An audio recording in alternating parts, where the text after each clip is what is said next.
간밤에 테슬라 주가가 급등하면서 $900에 다시 복귀했습니다.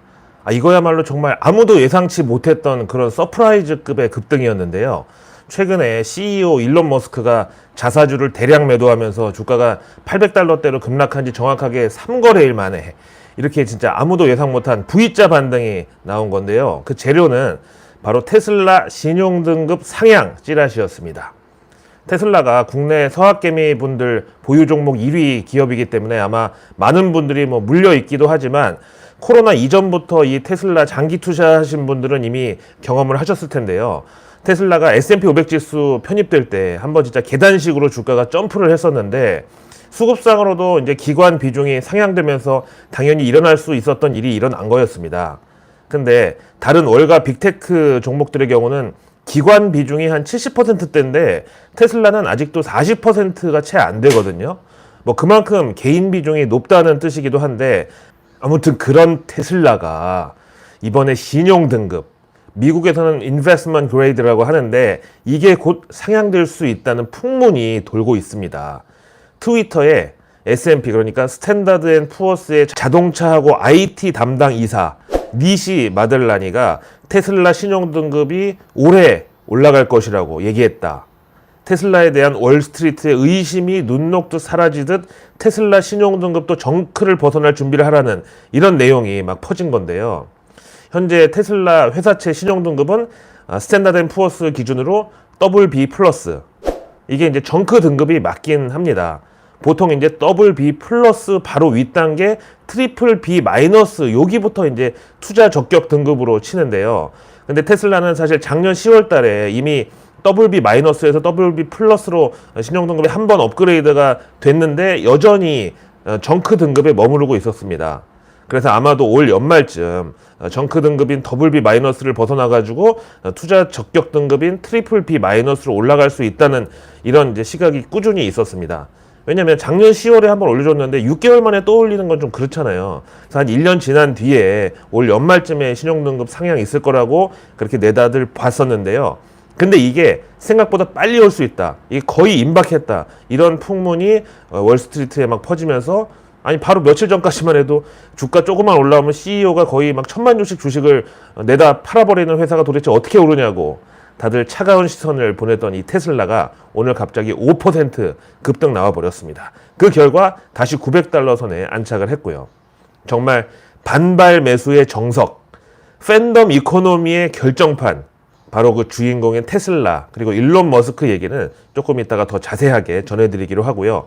일단 우리한테는 오늘도 평화로운 K 증시, 이제는 장 마감 이후에도 그리고 주말에도 도저히 사람을 쉴 수 없게 만드네요.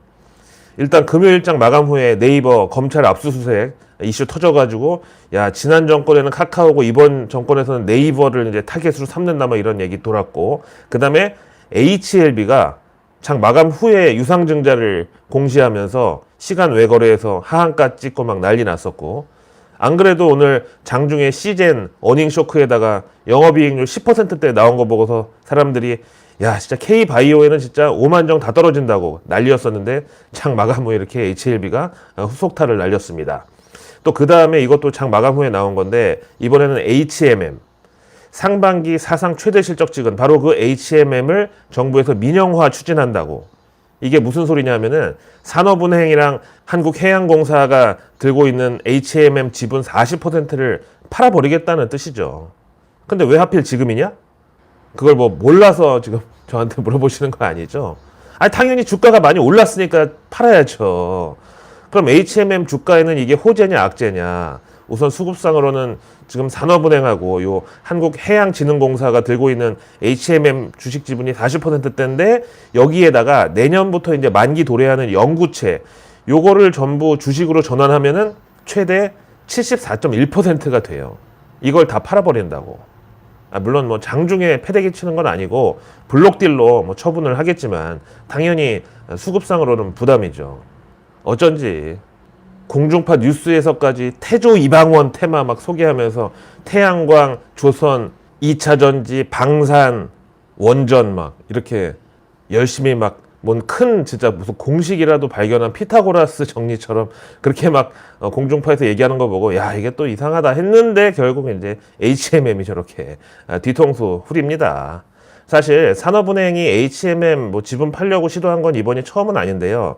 작년에 왜 HMM 주가 단기간에 한 3배 올라가면서 흠슬라니 뭐니 주가 피크였을 때 그때 산업은행이 지분 팔려고 하다가 여론에 막 얻어맞고 포기를 했는데 지금은 뭐 정부에서 부채 감축이라는 이런 대의 명분이 워낙에 크다 보니까 여론이든 뭐 주주들이든 딱히 반대하기 힘든 그런 상황과 분위기죠.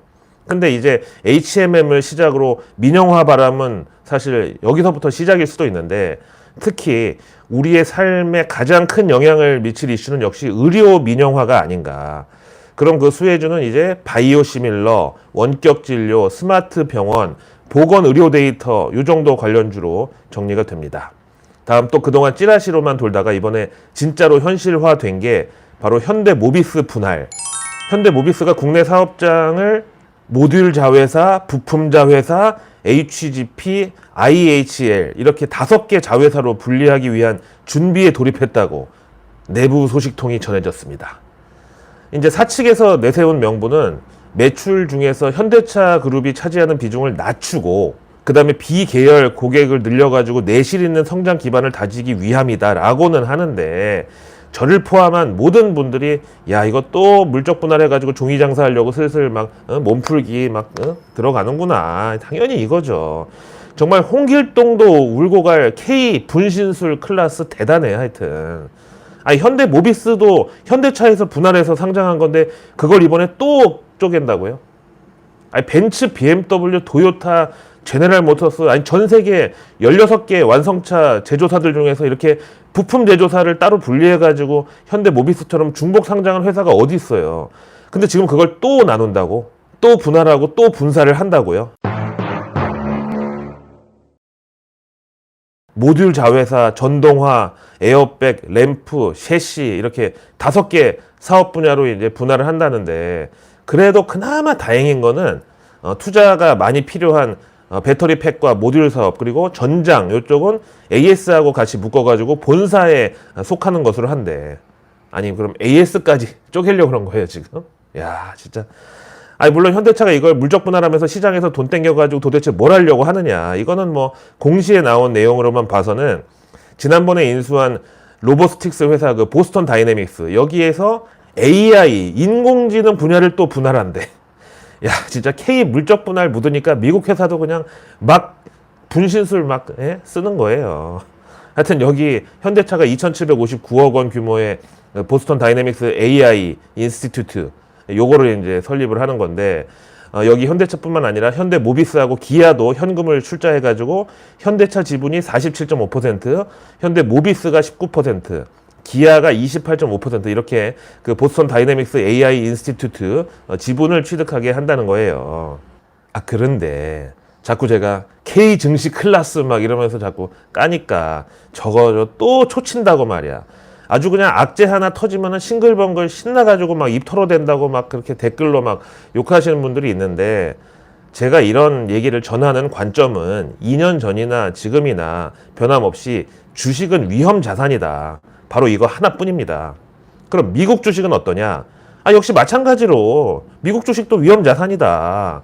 원래 모든 약에는 약성분하고 독성분이 같이 들어가 있잖아요. 그래서 이제 웬만하면 안 먹고 자연 치유로 혹은 면역력으로 버티는 게 제일 좋다고 하는 거고. 근데 거기 바다 냄새 좀 입혔다고 해서 그게 위험하지 않다는 게 아니잖아요. 미국 주식이 바로 그렇다고. 이제 여기서 테슬라 얘기를 안 꺼낼 수가 없는 게 며칠 전에 그 테슬라의 일론 머스크 CEO가 사실상 단기 고점이었던 912달러에서 주식 790만 주 매도했다고 나왔는데 이번에 다시 보니까 그게 다가 아니라 일론 머스크의 또 신탁 계좌가 있는데 거기 들어있던 302만 453주를 25억 7,100만 달러 우리 돈 3조 3,600억 규모로 또 팔아치웠대. 그러니까 토탈 합쳐가지고 1,000만 주 팔은 거예요 이번에. 계산해보니까 요 신탁 계좌에서는 평단 851달러 나오는데 아시다시피 일론 머스크가 스톡옵션 행사해가지고 테슬라 주식 매수하는 단가가 74달러야. 진짜 이거 이 정도면은 종이 장사 아니에요 정말?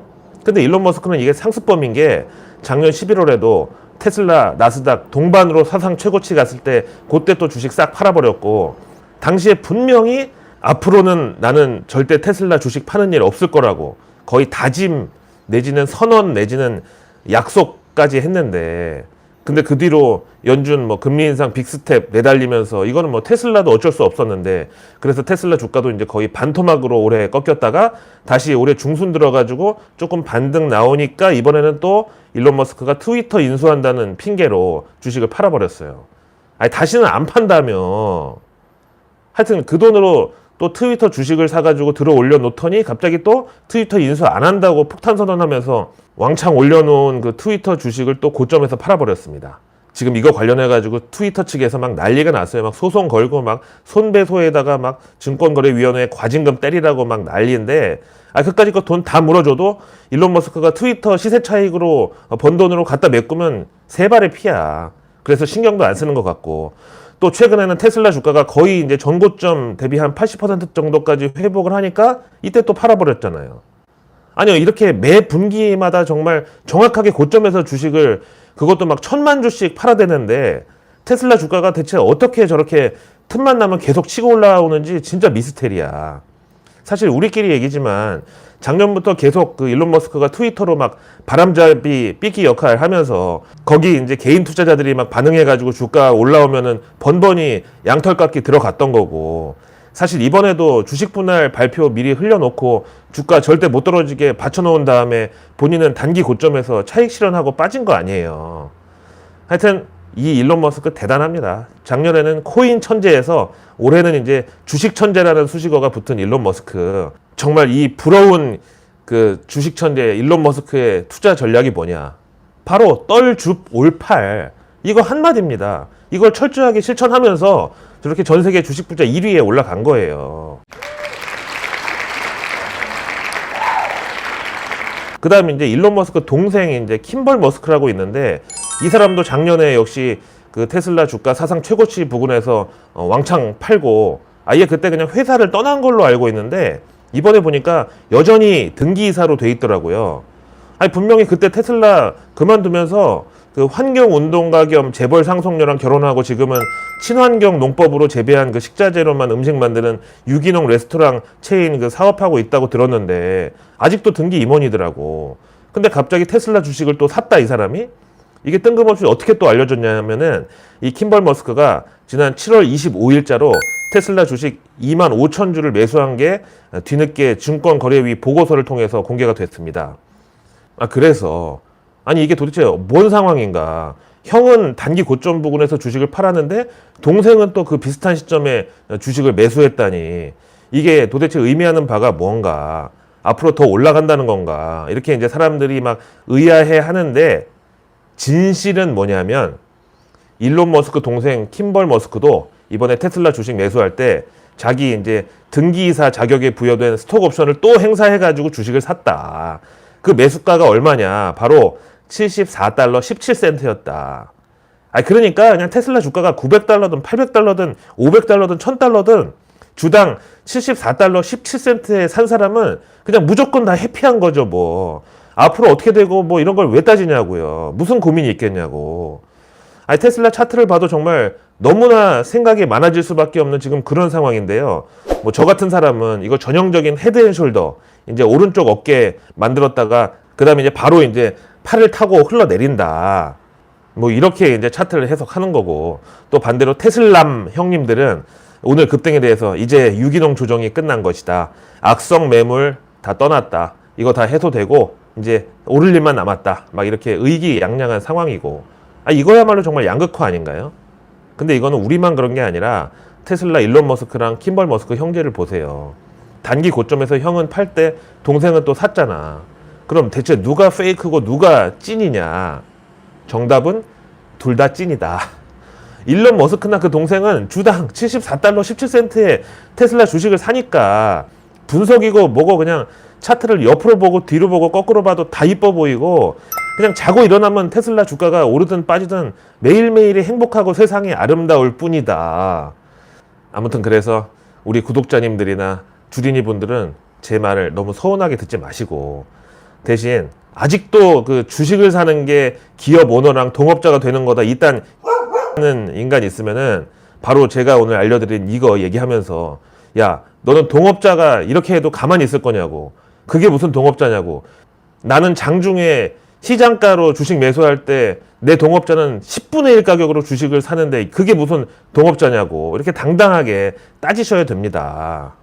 우리는 테슬라 작년에 $1200 뚫을 때 이것도 뭐 산다라박 머리 아니냐, 아니면 본격적으로 시세 분출이냐 막 고민하면서 막 탈모 왔고, 밤에 이거 스마트폰 보다가 눈 나갔고, 그 다음 바로 이번 주만 해도 테슬라 $850대로 다시 주저앉을 때 이게 박앤세일이냐 떨어지는 칼날이냐, 진짜 막 뉴스에서는 홍수 피해 나가지고 막 강남 물에 잠겼다고 막 난리 나고 막 그러면서 잠설치고 막 밤새울 때 얘네 일론 머스크, 킴벌 머스크 얘네 형제는 테슬라 주식 시장가의 10분의 1 가격으로 산다고.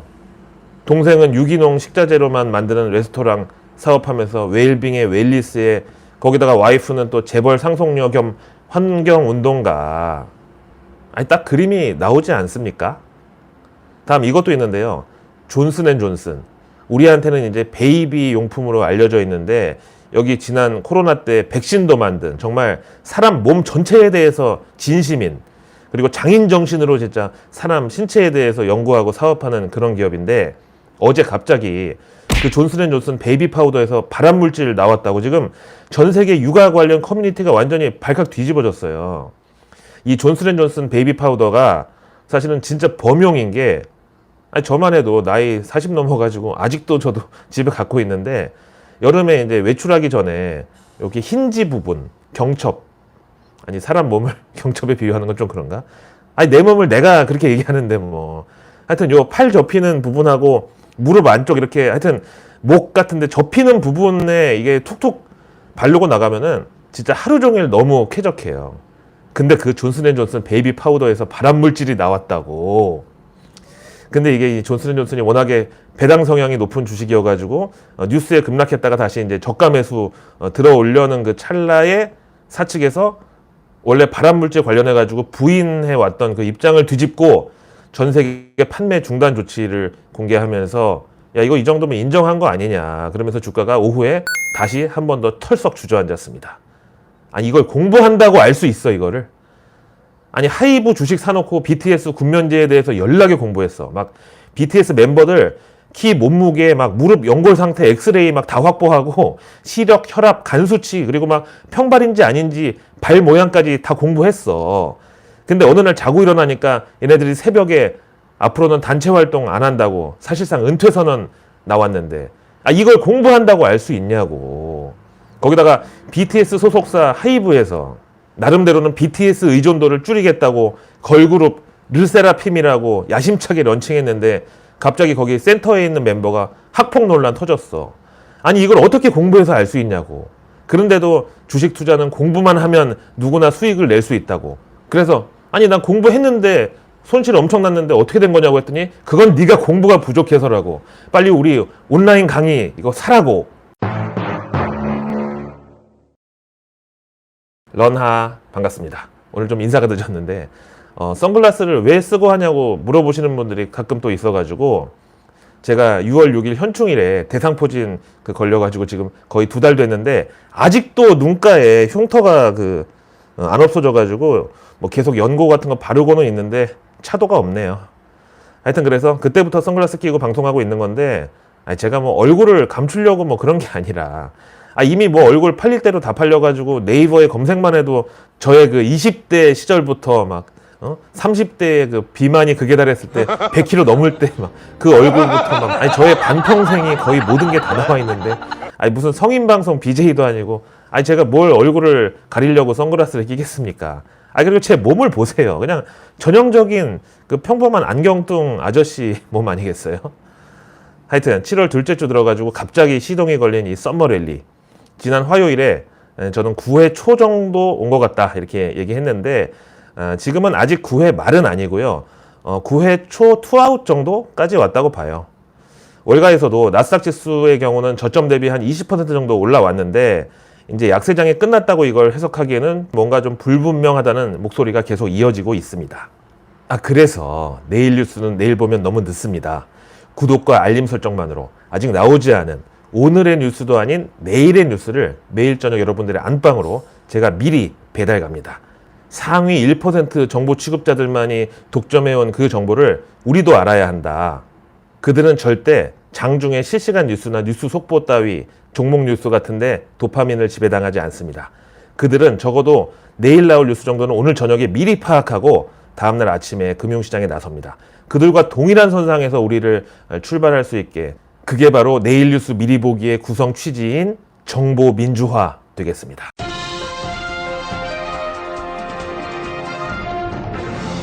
자, 다음 주 월요일은 이제 우리 광복절로 휴장이잖아요. 그날 또 마침 말복이에요. 대신 미국에서는 그날 월요일 8월 엠파이어 스테이트 지수, 그러니까 뉴욕주 제조업 경기를 나타내는 그 지표가 발표되고요. 다음 우리 화요일에 다음 주 첫 거래일 열리면은 그날 새벽 뉴욕 증시 마감이 중요할 텐데, 일단 미국 금요일 나스닥 급등한 거 요거는 조금 잊고 바로 이제 우리가 화요일 새벽에 확인하는 미국 증시 월요일장 마감 상황을 우리가 그대로 이어받아서 개장을 하게 된다고 봐야죠. 이날 그리고 우리는 이제 휴장이지만 일본에서는 SBI 홀딩스 실적 발표가 있습니다.